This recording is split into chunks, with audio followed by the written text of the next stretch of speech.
kembali dengan teacher Vivi. Hari ini kita masih melanjutkan materi tentang sel.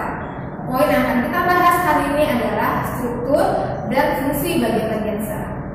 Sel berdasarkan ada atau tidaknya membran inti sel, maka sel dibedakan atas dua, yaitu sel prokariotik dan sel eukariotik.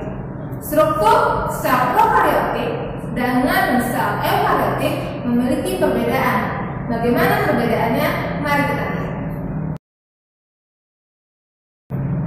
Sel prokariotik berasal dari bahasa Latin, yaitu pro yang artinya sebelum dan karion yang artinya inti.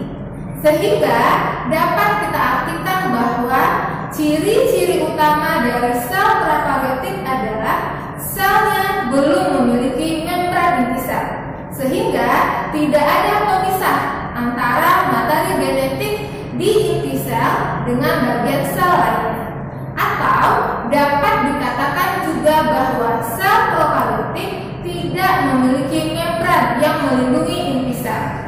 Nah, ciri kedua, sel prokariotik tidak memiliki sistem endomembran. Artinya, sel prokariotik tidak memiliki retikulum endoplasma, badan Golgi, lisosom, dan mitokondria.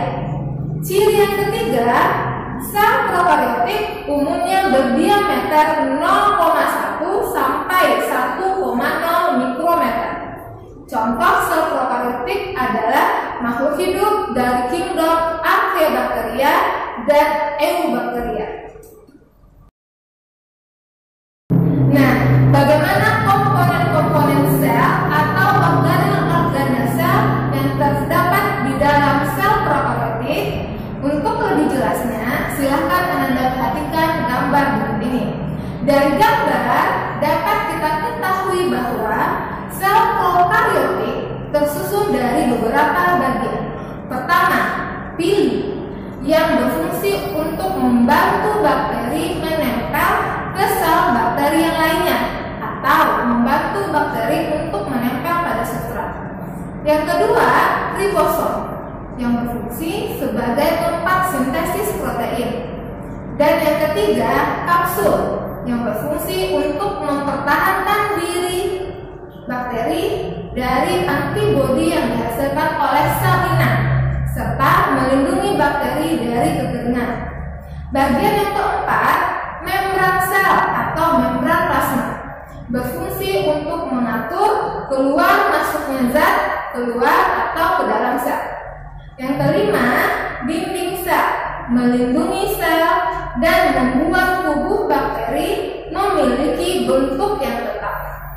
Yang keenam, DNA atau singkatan dari deoksiribonukleik asid, yang mana DNA berfungsi sebagai pembawa informasi genetik dari induk ke anaknya. Berikutnya, flagella berfungsi sebagai alat gerak.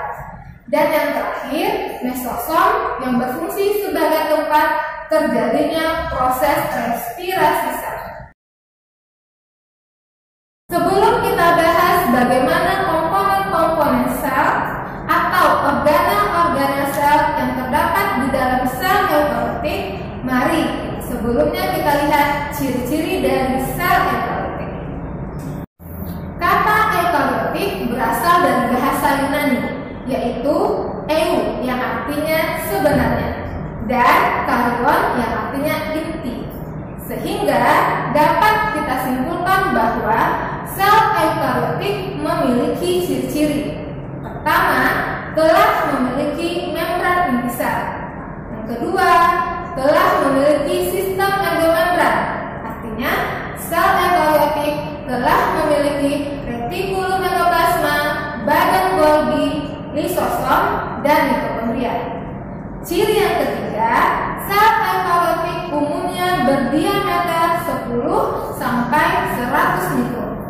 Contoh sel eukariotik seperti makhluk hidup yang berasal dari kingdom plantae atau tumbuhan, kingdom animalia atau hewan, dan kingdom fungi atau jamur, serta kingdom protista. Komponen-komponen sel atau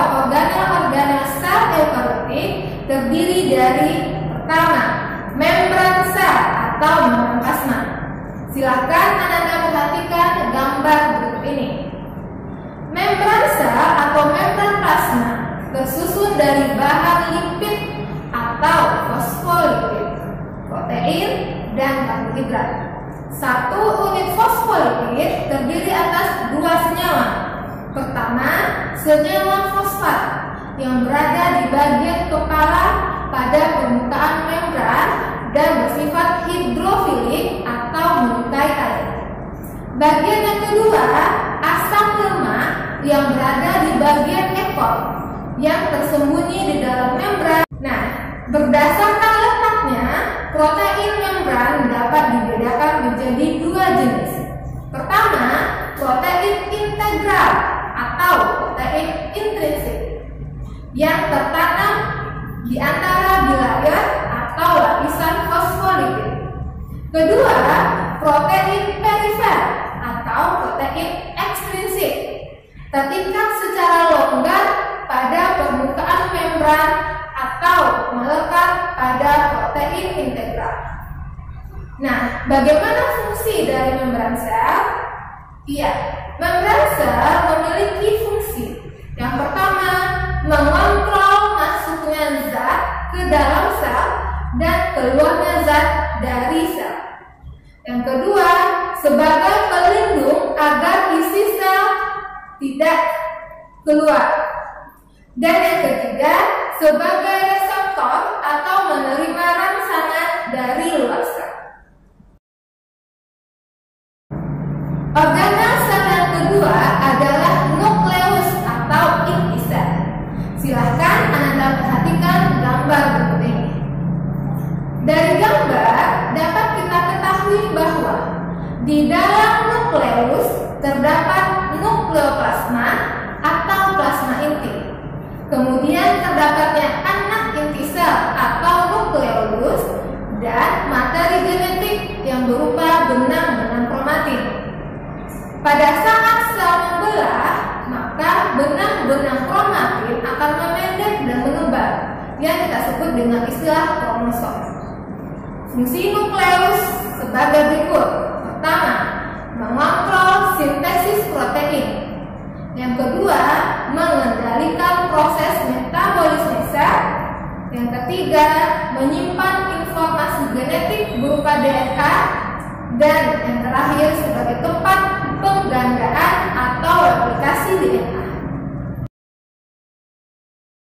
Organel sel yang ketiga adalah sitoplasma. Silahkan Anda perhatikan gambar berikut ini. Dari gambar dapat kita ketahui bahwa sitoplasma adalah cairan sel yang terdapat di dalam sel, di luar inti sel, dan di dalam organel sel yang lain. Fungsi sitoplasma yaitu sebagai berikut. Pertama, tempat organel sel dan sistoplankton. Yang kedua, memungkinkan terjadinya pergerakan organel sel oleh aliran sitoplasma.